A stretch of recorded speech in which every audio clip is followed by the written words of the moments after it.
Morning girls. Now today हम Jawaharlal Nehru topic शुरू करने जा रहे हैं। थिंकर जो आपके कोर्स में है, गांधी मैंने ख़त्म कर दिया है।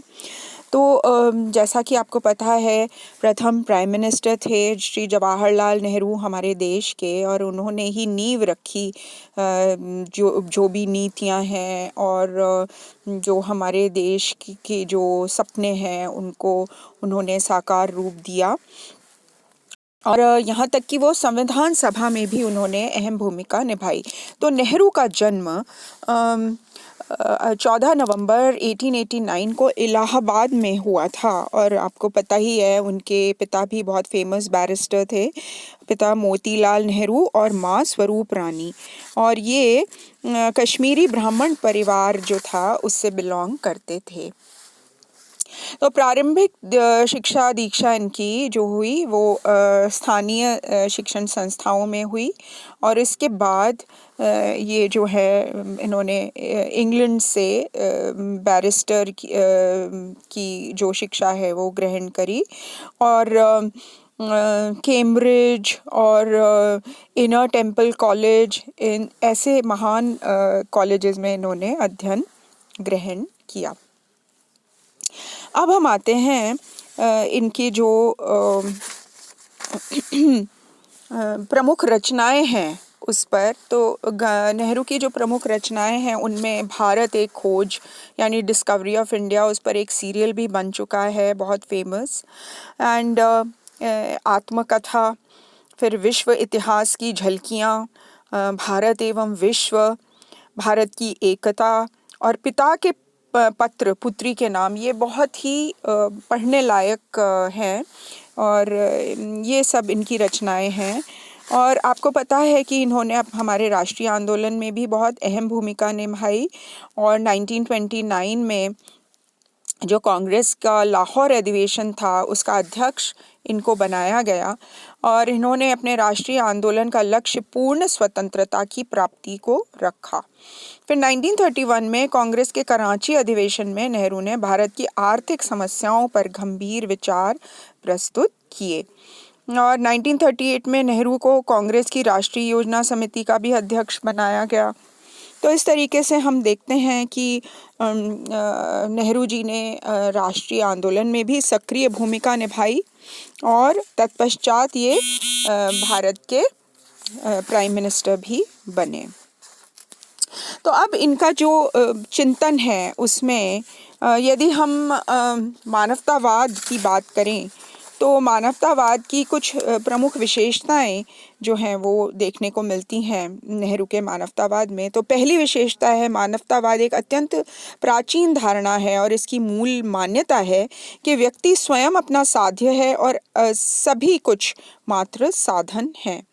नेहरू ने अपनी मानवतावादी धारणा में इस तथ्य को पूरी तरीके से स्थान दिया, और यह उल्लेखनीय है कि आधुनिक युग में पश्चिमी उग्र व्यक्तिवाद ने भी इस तथ्य को स्वीकारा, लेकिन नेहरू का मानवतावाद अपनी प्रकृति और परिणामों की दृष्टि से उग्र व्यक्तिवाद से भिन्न है।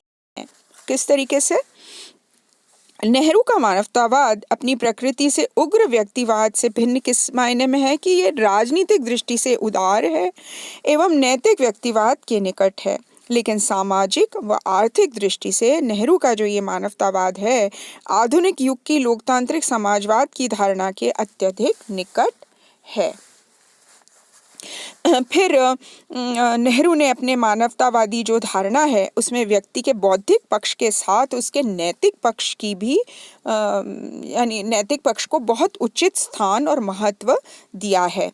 नेहरू का विश्वास मानव की बौद्धिक क्षमताओं में तो है ही, उसके साथ नैतिक सामर्थ्य में भी है।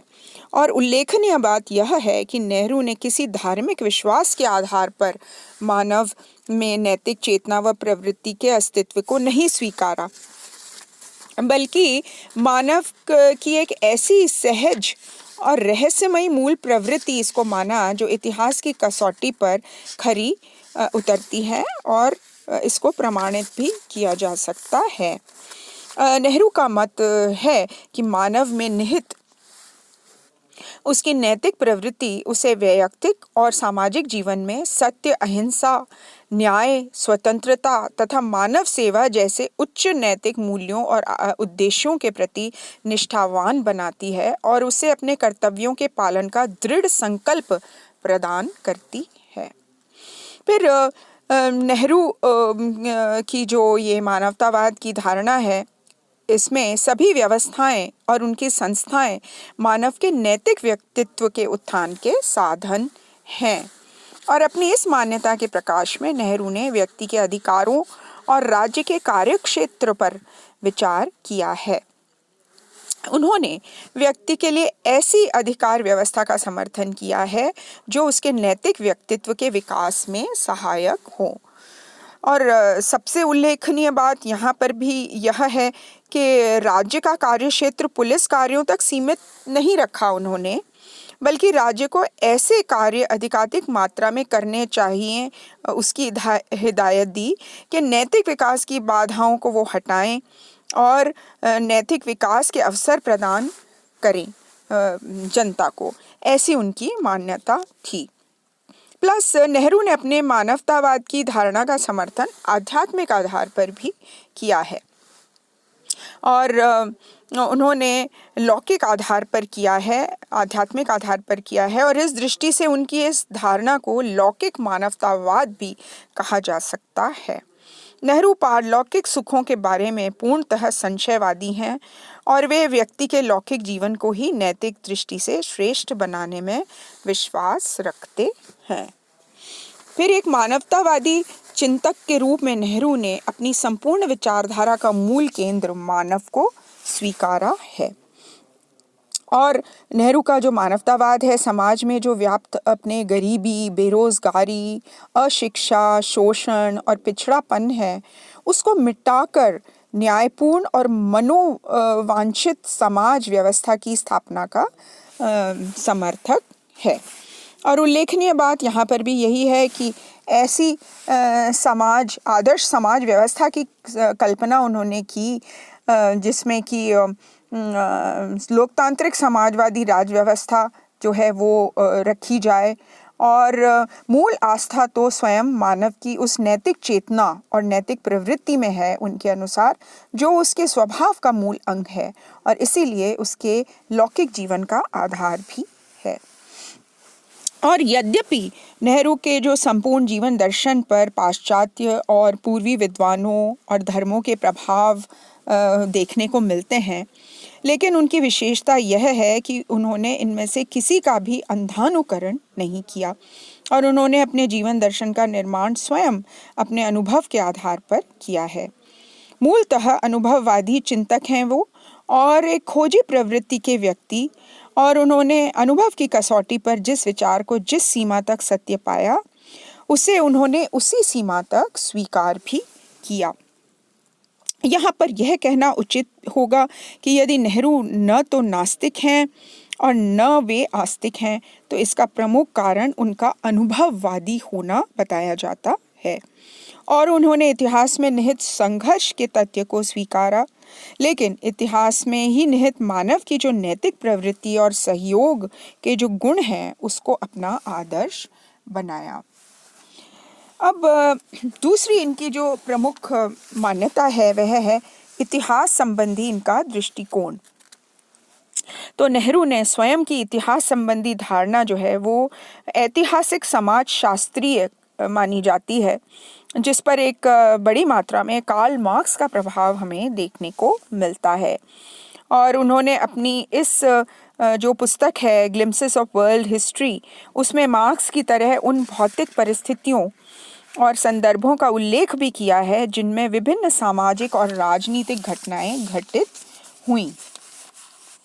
तो इतिहास की व्याख्या के बारे में उन्होंने मार्क्स का अंधानुकरण बिल्कुल नहीं किया है और उन्होंने एक सीमा तक मार्क्स के इस मत को भी स्वीकारा है कि मानव चेतना की अवस्था के निर्धारण में भौतिक परिस्थितियों की भूमिका अत्यंत ही महत्वपूर्ण होती है, लेकिन वे मानव चेतना को भौतिक परिस्थितियों का दास मानने को कभी तैयार नहीं हुए और उनके मतानुसार मानव चेतना किसी अंश में स्वयं अपना आधार है और कई बार भौतिक परिस्थितियों से स्वतंत्र भी दिख पड़ती है। मोटे तौर पे हम कहें तो नेहरू ने अपनी इतिहास की व्याख्या में भौतिक परिस्थितियों की भूमिका को तवज्जो दी है, किंतु उसके साथ ही साथ इतिहास के निर्माण में महापुरुषों की भूमिका को भी स्वीकारा है। तो नेहरू के विश्व इतिहास की झलकियां ऐतिहासिक समाजशास्त्र पर किया गया एक प्रयास है। अब हम आते हैं उनके सत्य और अहिंसा संबंधी दृष्टिकोण पर।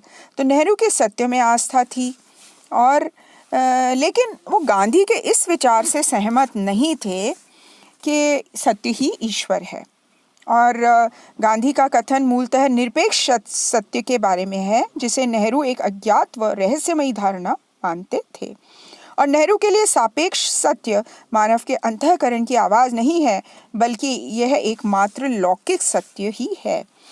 और मूलतः ऐसा सापेक्ष सत्य ही मान्य है जो भौतिक परिस्थितियों से उत्पन्न है और जिसे इंद्रियों व बुद्धि की मदद से वस्तुपूरक रूप में समझा जा सकता है। नेहरू ने अहिंसा को एक नीति के रूप में स्वीकारा है और उल्लेखनीय बात यह है कि हिंसा पर अहिंसा की श्रेष्ठता मात्र तुलनात्मक ही है, निरपेक्ष नहीं। और कई ऐसे मौके हो सकते हैं जब हिंसा को अपनाना अनिवार्य हो और अहिंसा की तुलना में लाभप्रद भी हो। तो नेहरू ने हिंसा की तुलना में अहिंसा को श्रेष्ठ साधन माना है, लेकिन नेहरू ने गांधी की तरह अहिंसा को कभी भी एक धर्म अथवा शाश्वत नैतिक मूल्य के रूप में स्वीकार नहीं किया। और नेहरू ने हिंसा की अनिवार्यता को एक अपवाद के रूप में ही स्वीकारा है, अन्यथा अहिंसा में ही उनकी गहरी आस्था है। तो ये थे नेहरू के सत्य एवं अहिंसा संबंधी विचार। और उनके लोकतंत्र संबंधी विचारों में हम ये कह सकते हैं कि मूलतः मानवतावादी चिंतक हैं नेहरू, और उनकी लोकतंत्र संबंधी संपूर्ण अवधारणा उनके मानवतावाद का ही विस्तार है।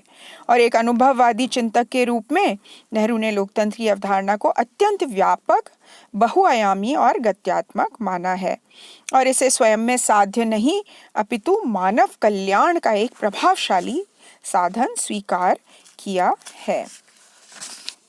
तो नेक्स्ट लेक्चर में मैं आपको संपूर्ण रूप से उनके लोकतंत्र के ऊपर जो विचार हैं वो हम विस्तार से करेंगे। आज के लिए इतना ही। Thank you so much girls.